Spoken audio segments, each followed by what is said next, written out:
بسم اللہ الرحمن الرحیم۔ السلام علیکم۔ آج میں آپ بھائیوں سے ایک بہت ہی پیارا واقعہ شیئر کرنے والا ہوں، حضرت یونس علیہ السلام اور قوم یونس کا واقعہ۔ قرآن مجید میں ارشاد ہے، چنانچہ کوئی بستی ایمان نہ لائی کہ ایمان لانا اس کو نافع ہوتا سوائے یونس علیہ السلام کی قوم کے۔ جب وہ ایمان لے آئے تو ہم نے رسوائی کے عذاب کو دنیاوی زندگی میں ان پر سے ٹال دیا اور ان کو ایک وقت تک کے لیے زندگی سے فائدہ اٹھانے کا موقع دیا۔ حضرت یونس علیہ السلام کی قوم واحد قوم ہے۔ اللہ تعالیٰ نے اس قوم پر عذاب آنے سے پہلے ہی عذاب کو ٹال دیا۔ سورہ یونس میں فرمایا، پھر کوئی ایسی بستی کیوں نہ ہوئی ایمان لاتی تو اس کا ایمان نفع دیتا۔ جب یہ قوم ایمان لائی تو اللہ تعالیٰ نے عذاب کو ٹال دیا۔ حضرت یونس علیہ السلام موصل کے علاقہ نینوا کے رہنے والے تھے۔ اللہ تعالیٰ نے ان کو اس قوم پر نبی بنا کر بھیجا۔ آپ نے بھی باقی نبیوں کی طرح اپنی قوم کو سمجھایا، مگر قوم نے انکار کر دیا۔ جب آپ کو قوم کو تبلیغ کرتے کافی عرصہ گزر گیا تو آپ نے قوم سے تنگ آ کر اللہ تعالیٰ کا حکم آنے سے پہلے ہی قوم سے دور چلے گئے اور فرما گئے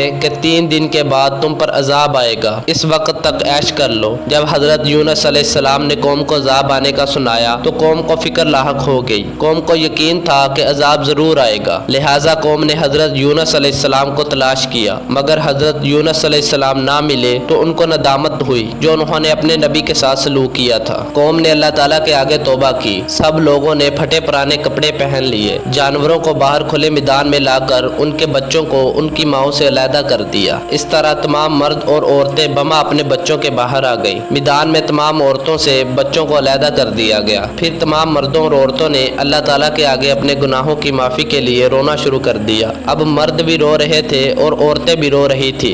سب اپنے اپنے گناہوں کی معافی مانگ رہے تھے۔ دوسری طرف ان عورتوں کے بچے اپنی ماؤں کے نظر نہ آنے پر رو رہے تھے۔ جانور بھی اپنے بچوں کے لیے دردناک آواز نکال رہے تھے اور جانوروں کے بچے اپنی ماؤں کی جدائی میں رو رہے تھے۔ سب بچے اپنی اپنی ماؤں کو ملنے کے لیے بےتاب تھے۔ یہ ایک عجیب منظر تھا۔ دوسری طرف حضرت یونس علیہ السلام چونکہ ایک نبی تھے اور نبی اپنے اللہ تعالیٰ کے حکم کے تابع کام کرتا ہے، مگر حضرت یونس علیہ السلام اللہ تعالیٰ کا حکم آنے سے پہلے ہی اپنی قوم سے ناراض ہو کر چلے گئے تھے، لہٰذا اللہ تعالیٰ کو قوم پر ترس آ گیا، لہٰذا اللہ تعالیٰ نے عذاب کو ٹال دیا۔ سورہ انبیاء میں فرمایا کہ حضرت یونس علیہ السلام قوم سے غصے کی حالت میں چل دیے اور ان کا خیال تھا کہ ہم اس پر قابو نہ پا سکیں گے۔ حضرت یونس علیہ السلام قوم سے علیحدہ ہو کر سمندر کی طرف چل دیے اور سمندر کے پاس جا کر ایک کشتی میں سوار ہو گئے۔ کشتی جب سمندر کے اندر گئی تو کشتی ڈولنے لگی اور قریب تھا کہ کشتی ڈوب جائے گی، جس پر ملاح نے مسافروں سے مشورہ کیا کہ ایک آدمی کو سمندر کے حوالے کرتے ہیں، اس طرح ہو سکتا ہے کہ اللہ تعالیٰ ہم پر رحم کرے۔ اس کے لیے سب مسافروں نے کہا کہ سب کے نام لکھ کر قرآن اندازی کرو، جس کا نام نکل آئے اس کو سمندر میں پھینک دیتے ہیں تاکہ کشتی کا بوجھ ہلکا ہو۔ تمام مسافروں کے نام لکھ کر قرآن اندازی کی تو حضرت یونس علیہ السلام کا نام نکل آیا۔ کشتی کے مسافر جانتے تھے کہ حضرت یونس علیہ السلام نہایت نیک آدمی ہیں، آپ زہد اور تقوی میں مشہور تھے، چنانچہ انہوں نے آپ کو سمندر میں پھینکنا مناسب نہ سمجھا۔ دوبارہ قرآن اندازی ہوئی تو آپ کا نام نکلا اور جب تیسری بار قرآن اندازی ہوئی تو بھی حضرت یونس علیہ السلام کا ہی نام نکلا۔ ایک یہ بھی روایت ہے کہ کشتی کے ملاح نے کہا، میری کشتی میں ایک بھاگا ہوا غلام ہے،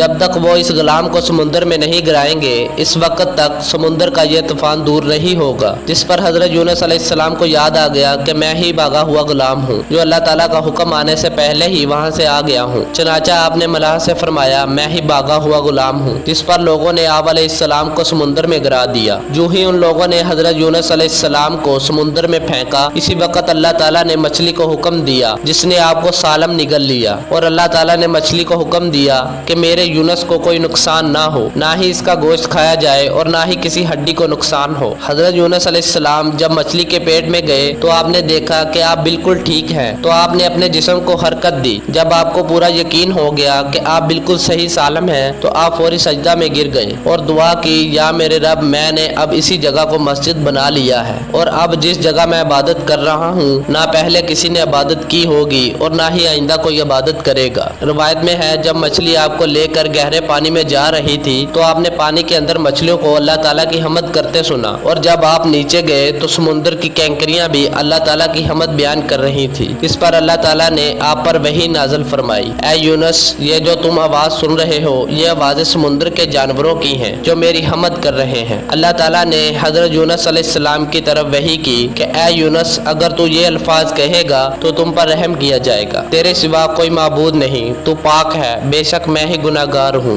حضرت یونس علیہ السلام کی دعا جب عرش پر گئی تو اس آواز کو فرشتوں نے بھی سنا، تو فرشتوں نے اللہ تعالیٰ سے عرض کی کہ یا اللہ، یہ ایک نہایت کمزور آواز آ رہی ہے۔ اس پر اللہ تعالیٰ نے فرشتوں سے کہا کہ یہ میرے نبی یونس علیہ السلام کی آواز ہے۔ اس پر فرشتوں نے کہا کہ تیرا بندہ یونس، جس کی مناجات اور دعائیں آسمانوں پر آتی رہتی ہیں، یا اللہ یہ تیرا بندہ تو ہر وقت تیری حمد بیان کرتا رہتا ہے، یا اللہ اس پر رحم کر اور نجات دے۔ اس پر اللہ تعالیٰ نے حضرت یونس علیہ السلام کو چٹیل میدان میں پھینک دیا۔ اللہ تعالیٰ نے فرمایا کہ اگر یونس یہ دعا نہ مانگتا، عاجزی اور توبہ نہ کرتا تو قیامت تک مچھلی کے پیٹ میں ہی رہتا۔ اللہ تعالیٰ کے حکم سے مچھلی نے حضرت یونس علیہ السلام کو ایک بنجر زمین پر پھینک دیا تو آپ کی حالت ایک چھوٹے بچے جیسی تھی۔ اللہ تعالیٰ نے وہاں ایک بیل اگائی، جس کے متعلق مفسرین نے لکھا ہے کہ وہ ایک کدو کی بیل تھی۔ یہ انتہائی ملائم اور نرم ہوتی ہے، مکھی اس کے نزدیک نہیں آتی، اس کا پھل کھایا جاتا ہے، جسم کو قوت دیتا ہے۔ اللہ تعالیٰ نے حضرت یونس علیہ السلام کو اپنی قوم کی طرف واپس بھیج دیا، جس کی آبادی اس وقت 1 لاکھ تھی۔ اس واقعہ سے ہمیں یہ سبق ملتا ہے کہ جو بندہ اللہ تعالیٰ کی حمد و ثنا بیان کرتا رہتا ہے اور اللہ تعالیٰ کی تسبیح بیان کرتا رہتا ہے، فرشتے بھی اس کے لیے دعا کرتے ہیں۔ اس واقعہ میں ایک دعا کا ذکر آیا ہے، لا الہ الا انت سبحانک انی کنت من الظالمین۔ اس دعا کے بارے میں آیا ہے کہ اس کو پڑھنے سے اللہ تعالیٰ تمام مشکلات اور تنگیوں کو ختم کر دیتا ہے۔ ہمیں چاہیے کہ ہم اپنی زندگی میں اس دعا کا زیادہ سے زیادہ اہتمام کریں، جس سے ہماری مشکلات اور تنگیاں ختم ہو سکتی ہیں۔ امید کرتا ہوں کہ آپ کو یہ واقعہ بہت ہی پسند آیا ہوگا۔ اگر آپ کو یہ واقعہ پسند آیا ہے تو اپنے دوستوں سے ضرور شیئر کریں۔ جزاکم اللہ خیرہ۔ میرے چینل کو جلدی سے سبسکرائب کر دیں تاکہ آپ کو مزید ایسے واقعات دیکھنے کو ملیں۔ ملتے ہیں اگلی ویڈیو میں۔